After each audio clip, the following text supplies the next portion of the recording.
Welcome back. It's 6:52. Time for your morning news now. Former President Joe Biden has been diagnosed with an aggressive form of prostate cancer that has spread to his bones. The former president and his family now reviewing treatment options with physicians.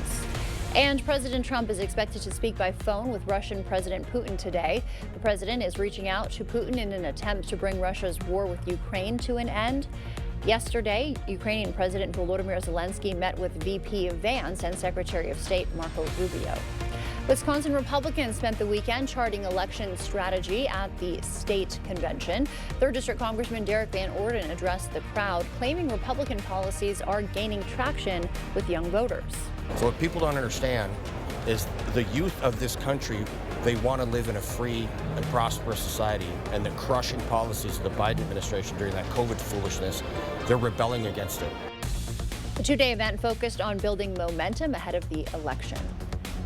And before you head out the door, major road closure begins today. Another one. Wisconsin State Route 93 will shut down this morning for a complete resurfacing project. The closure affects the stretch from Cedar Road south of Eau Claire to the Trumpereau County line. WisDOT says the road will stay closed till early August with traffic detours to I-94, Highway 37, or US 10. And also closing today, County Highway JB for culvert work. Crews will begin replacing 11 different culverts along the roadway in Middle Ridge. The first closure will run from today through May 22nd, each day from 7:30 to 3. And we should hear this week when the Blackhawk Bridge could reopen. Lansing officials expect to make that announcement for a timeline for the Iowa-Wisconsin crossing. After weekend safety concerns, monitoring systems detected unsafe movement Saturday, triggering the immediate shutdown.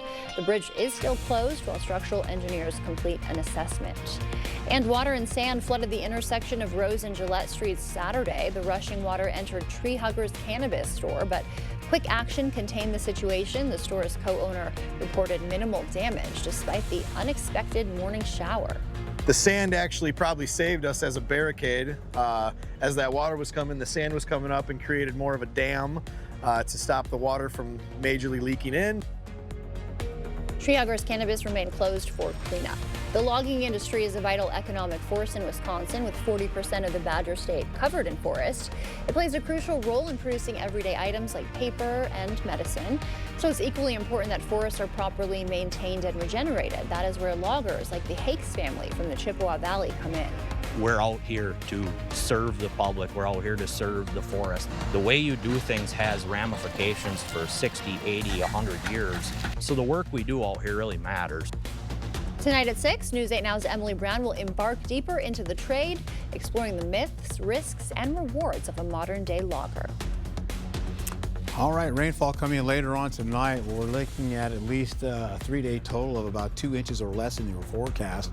We'll get into it today. Looking at this, we have about a 20% chance of showers this afternoon, and then we'll carry over into nighttime showers and storms. Once we get into the midnight hour, you'll see that come in and last all the way to about, say, 3 o'clock, 4 o'clock. Then it turns into showers all day for Tuesday, where you're seeing a 100% chance of those showers to continue on. Then we have more showers for Wednesday, which is a 70% chance. Then we dry it out as we go into Thursday afternoon. We have some partly cloudy skies that linger all the way into Saturday, where temperatures are still below seasonal average. We get into Sunday, we finally get back to seasonal averages with more storms on the way, carrying over into Monday on Memorial Day with more storms continuing on. Okay, thank you, Art. Well, meet the cheerleaders in business suits flipping Japanese office culture upside down. By weekday, they're ordinary corporate workers, but weekends find these Tokyo businessmen performing gravity-defying stunts in their office attire. You see here, this unique combination of corporate dress and acrobatic skills has earned them commercial deals and even a spot on Britain's Got Talent. The group aims to shatter the image of rigid Japanese corporate culture with their infectious energy and 23-foot-high human towers. I like the suits. Really puts a finishing touch on the look. Yeah, good deal. Thank you for starting your morning with us. We will see you back here at noon. Until then, enjoy your Monday.